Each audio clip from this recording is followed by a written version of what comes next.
عليكم ورحمة الله وبركاته. كم نقافة يا جرتني الحمد لله. إذا كنا ورا صورة تجاني ورا فيسبوك أكملتي مقا جيرنا جتني نقافة تاني في حالة فيسبوك هاي سمقا الراتي جيرتني سنتي أغرسيسة جتشورا.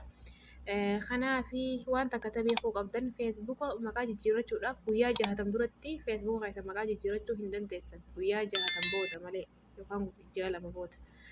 خنا في ميما أجل كما فيسبوك راتي قدوينا eega feesbuuk irratti gaddoon kun feesbuukni gisee akkana nuu baname gubbaa kanarra kun sarara sadii jira jechuudha. Sarara sadeen gubbaa irratti argamu kanarra akkasitti dho'ina.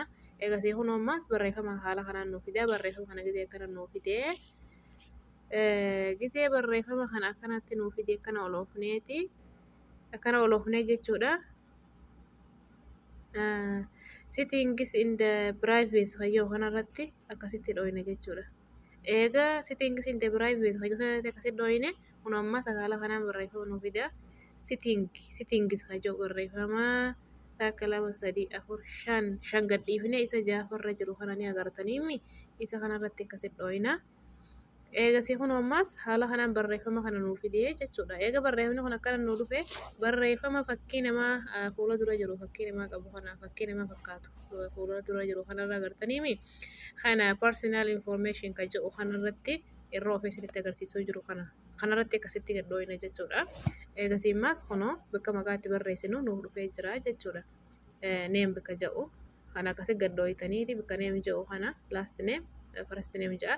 Maqaa keessanitti barreessanii immoo gabbuutanii maqaa abbaa keessanitti barreessitanii saniin booda jala kanarratti kun ookee isin dhufa ookee isinirra dhooyitanii saniin booda eega maqaa ookee irratti maqaa itti barreeffattanii maqaa keessanii maqaa abbaa keessanii itti barreessitanii ookee gootaniin boodatti immoo ani itti barreessuu hin barbaanne har'a guyyaa har'aa kanaan maqaa jijjiire waan ta'eef naaf hin baasne haalaan amma ookee gootan isin gatanii naaf hin baasne isin immoo akkasitti ookee gootanii itti barreessanii ookee gootanii eega maqaa keessanii abbaa keessanii itti barreessanii ookee gootaniin boodatti kunoo maqaan keessan haala kanaan isin fide jechuudha ammaas. Maqaa keessan kan itti barreessitan san bakka lama godhee isinitti fidee amma fakkeenyaaf maqaan kiyya Ummunaayif jee jira ammaas kan itti aanu naayif ummuu jee jira kana keessa kamtu sirriidha Ummunaayif fajjoo kana jechuudha. Kanaaf ani Ummunaayif fajjoo kanaaf filadhee isin immoo lameen maqaa isinii dhufu sanirraa akka barbaaddan filachuu dandeessanii kunoo fuula kana duratti waan akka sanduuqaa kanaa jira waan kana gisee akka gadhoo'ine raayitii taha jechuudha. Kanaaf amma kan Ummunaayif jee kanarratti akkasitti gadhooqee raayitii godhadhee jechuudha.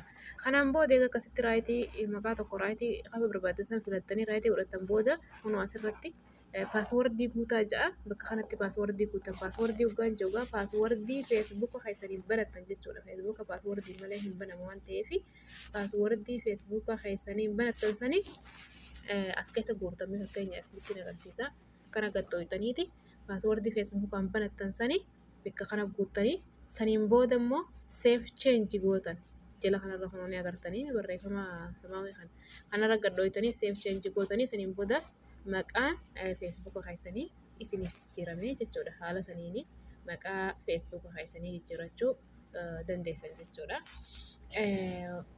Warra viidiyoon isin gadhiiftan yeroo kanatti nu agarsiistanii barreeffamni nutti hin mul'atu fagoo jira warra jettaniif jechuudha. Karaa yuutuubii jechuudha yeroo isin yuutuubiitti viidiyoo ilaaltan viidiyoon anaa tarii an gadhiise haa ta'u namni biraa gadhiise haa ta'u barreeffamni isinitti hin mul'atu isinirraa fagoo jira yoo ta'e haala gartee ofitti as dhiyeessitanii akka barreeffamni sanii qubeen isinitti mul'atutti ilaaluu dandeessanii viidiyoo itti aantu keessatti isiniif waraaba inshaallah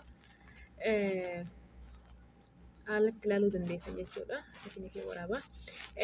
Viidiyoon ani gadhiisu viidiyoon gaggabaabduudha viidiyoon ture daqiiqaa 5 daqiiqaa 6 isinitti fudhattu amma xumuratti daawwadhaa waan isiniif hin galin yoo jiraatu ta'e komentii jalatti barreessa.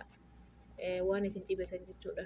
Komentii jalatti gisee isin barreessitan komentii keessan san laaleetiin viidiyoo san booda kan waraabummoo gaafii isin na gaafattan san viidiyoo san keessatti isinii deebisaa. Kanaaf waan isin dhibe immoo komentii jalatti barreessa. Isinirratti hin dheeradhu.